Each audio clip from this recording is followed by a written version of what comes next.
La société civile du bassin du Congo se fera néanmoins entendre à partir de Libreville.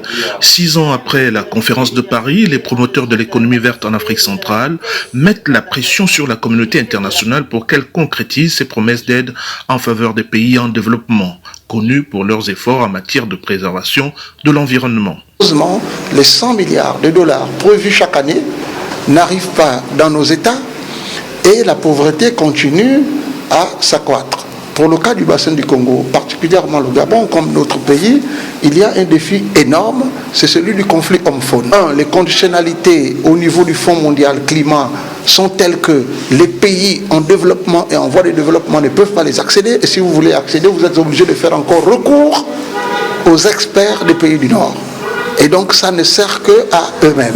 C'est donc par visioconférence que les organisations de la société civile ont interagi pour adopter une position susceptible de servir d'outil d'aide à la prise de décision des négociateurs africains invités à la COP26. Et aujourd'hui, il y a une logique économique que l'on doit pouvoir intégrer et faire valoir.